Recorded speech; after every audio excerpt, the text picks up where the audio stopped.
আসসালামু আলাইকুম।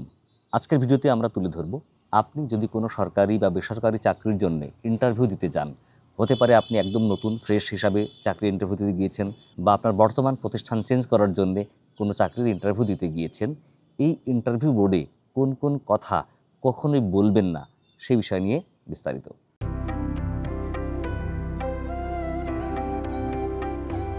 বর্তমানে সরকারি বেসরকারি যে কোনো প্রতিষ্ঠানে চাকরি পেতে হলে কিন্তু অবশ্যই একটি ইন্টারভিউ বোর্ড ফেস করতে হয়।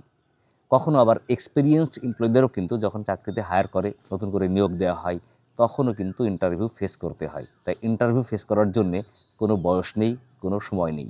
তাই আপনার কর্মজীবনের যে কোনো সময় কিন্তু ইন্টারভিউ ফেস করতে হতে পারে। এই ইন্টারভিউ বোর্ডে এমন কিছু কথা আছে যা আপনি কখনোই বলবেন না। যদি বলেন তাহলে আপনার চাকরিটা অনিশ্চিত হয়ে পড়বে।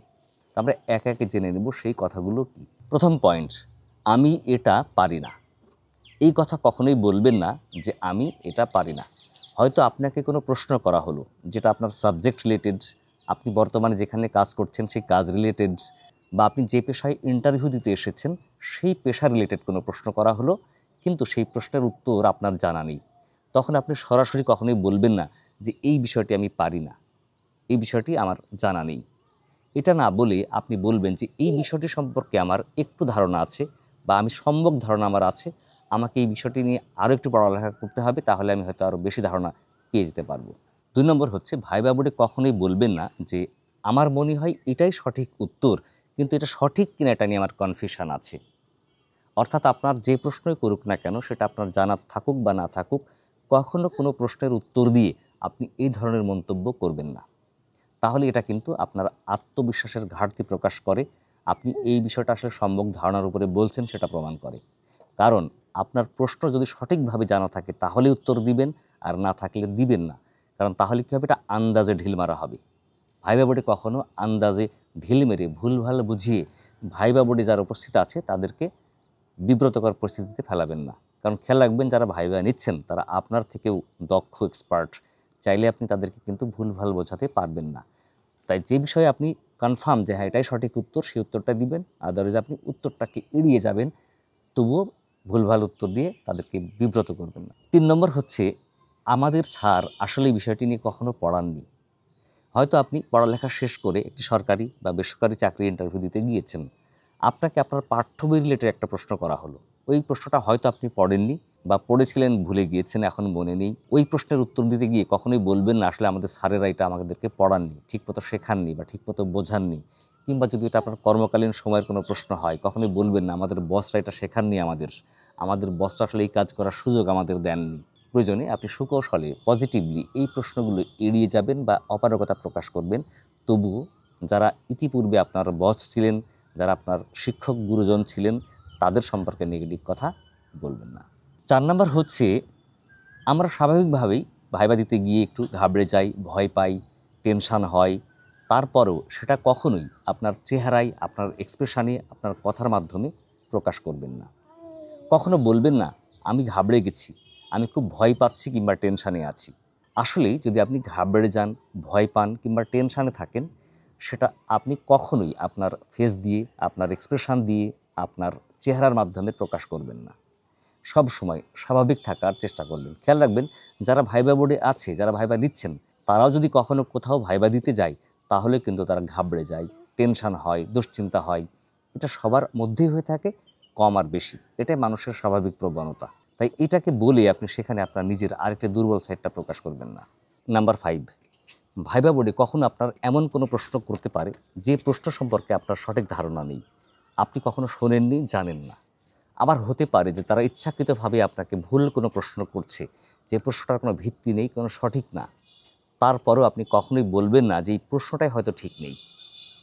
আপনি ওই প্রশ্নটা যদি যৌক্তিক হয়, যৌক্তিক উত্তর দেওয়ার চেষ্টা করেন। অযৌক্তিক হলে কেন যৌক্তিক না, কেন সেটা অযৌক্তিক, সেটা আপনি তথ্যউপাত্ত বা রেফারেন্স দিয়ে তাদেরকে বোঝানোর চেষ্টা করুন। কিন্তু কখনোই বলবেন না যে আপনার প্রশ্নটাই ঠিক নেই বা এই প্রশ্নটা ভুল। নাম্বার 6, আপনাকে এমন কোনো প্রশ্ন করা হলো যার উত্তর আপনি দিয়েছেন, কিন্তু কর্তৃপক্ষ বা ভাইবা বোর্ডে যারা আছেন তারা আপনার প্রশ্নের উত্তর পেয়ে সন্তুষ্ট হতে পারেননি, বা তারা প্রকাশ করছে এমন যে তারা এই প্রশ্নে সন্তুষ্ট না, এটা সঠিক উত্তর না। তখন আপনি ভুলেও এর রেফারেন্স হিসাবে এমন কোনো সূত্রের কথা বলবেন না যেগুলোর গ্রহণযোগ্যতা নেই। যেমন আমি এই প্রশ্নের উত্তর তো গুগল করে দেখেছিলাম, গুগলে সার্চ দিয়ে চেক করে দেখেছি এটাই সঠিক উত্তর, কিংবা আমি তো সোশ্যাল মিডিয়াতে এই বিষয়ে অনেক পড়ালেখা করেছি, অনেক তথ্য দেখেছি। আসলে সবসময় আপনি কোনো বইয়ের রেফারেন্স দিবেন, কোনো পাঠ্য বইয়ের রেফারেন্স দিবেন, স্পেসিফিক কোনো লেখকের কথা বলতে পারলে আরও ভালো। কিন্তু এমন কোনো সোর্সের কথা বলবেন না যে সোর্সের কোনো গ্রহণযোগ্যতা নেই। নাম্বার 7, কখনো কোনো ভাইবা বোর্ডে গিয়ে এই চাকরিটা আপনার খুব দরকার, খুব প্রয়োজন, এই চাকরি না হলে আপনি না খেয়ে মরবেন, পরিবার পথে বসবে, বাবা মায়ের চিকিৎসা হবে না, এমন কথা বলতে যাবেন না বা বোঝাতে যাবেন না। কোনো কারণে যদি আপনি বুঝতে পারেন যে চাকরিটা আপনার হবে না, আপনি ভাইবা বোর্ডে ভালো করছেন না, আপনার পারফরমেন্সে হয়তো ভাইবা বোর্ডে যারা আছেন তারা সন্তুষ্ট হচ্ছে না, তখন আপনি ইমোশনালি ব্ল্যাকমেল করার চেষ্টা করবেন না। আপনার চাকরিটা পাবার খুব প্রয়োজন, সেই প্রয়োজনীয়তা তাদেরকে বোঝাবেন না। সেটা কিন্তু বড় একটা দুর্বলতার দিক, এবং এই দুর্বলতার দিকটা প্রকাশ করলে কখনোই চাকরি হবার নিশ্চয়তা আপনি পাবেন না। বরং এমন হতে পারে যে ওই ভাইবা বোর্ডে আপনার উপর সবাই সন্তুষ্ট, কিন্তু প্রকাশ করছে যে তারা অসন্তুষ্ট। পরে চাকরিটা হয়েও যেতে পারে আপনার, বা এ পর্যন্ত যাদের ভাইবা নেওয়া হয়েছে তাদের মধ্যে হয়তো আপনার থেকে যোগ্য আর কেউ নাই, আপনিই সব থেকে বেস্ট, এটা হতে পারে। এই জন্য অধৈর্য হবেন না এবং চাকরির খুব প্রয়োজনীয়তাটাও বোঝানোর চেষ্টা করবেন না। সর্বশেষ এবং নাম্বার 8 হচ্ছে যে আপনার কিছু বেসিক তথ্য আছে যেগুলো সবসময় আপনি মনে রাখার চেষ্টা করবেন, ভাইবা দিতে যাওয়ার আগে একটু রিভাইজ করে যাবেন। যেমন হতে পারে যে আপনার সর্বশেষ পরীক্ষার রোল নাম্বার, রেজাল্ট কী ছিল, মার্কস কত ছিল, সিজিপিএ কত ছিল, কিংবা আপনার ফোন নাম্বার, আপনার সিভিতে যাদের রেফারেন্স হিসাবে ব্যবহার করেছেন তাদের তথ্য, আপনার সিভিতে আপনি কী কী ইনফরমেশান অ্যাড করেছেন সেই সমস্ত তথ্য। তো এই সমস্ত বিষয়ে প্রশ্ন করলে যেন সঠিকভাবে তাৎক্ষণিক উত্তর দিতে পারেন সেই বিষয়টা খেয়াল রাখতে হবে। কখনোই বলা যাবে না যে এই বিষয়টি আমার মনে নেই, আমার জানা নেই, অথচ সেটা আপনার সিভিতেই উল্লেখ আছে। তো এই বিষয়গুলো আপনারা সবসময় যদি অ্যাভয়েড করে চলার চেষ্টা করেন, এড়িয়ে যাবার চেষ্টা করতে পারেন, তাহলে হয়তো এই চাকরিটাই আপনার জন্যে, আপনি হতে পারেন এই চাকরির জন্য পারফেক্ট একজন ব্যক্তি। যারা চাকরির জন্য ইন্টারভিউ দিতে যাবেন তাদের সবার জন্য শুভকামনা রইল। এই প্রত্যাশায় আজকের মতো বিদায় নিচ্ছি। দেখা হবে পরবর্তীতে আবার অন্য কোনো বিষয় নিয়ে। ততদিন ভালো থাকবেন। যারা ফেসবুকে আমাদের ভিডিও দেখছেন, ভিডিও ভালো লাগলে শেয়ার করে অন্যকে দেখার সুযোগ করে দিবেন। আর যারা ইউটিউবে আমাদের ভিডিও দেখছেন, আমাদের ভিডিও কেমন লাগছে মন্তব্যে লিখতে পারেন। ডেসক্রিপশনে থাকবে আমাদের ফেসবুক পেজ এবং ফেসবুক গ্রুপের লিঙ্ক, সেখান থেকেও যুক্ত হয়ে যেতে পারেন আমাদের সাথে। আল্লাহ হাফিজ, আসসালামু আলাইকুম।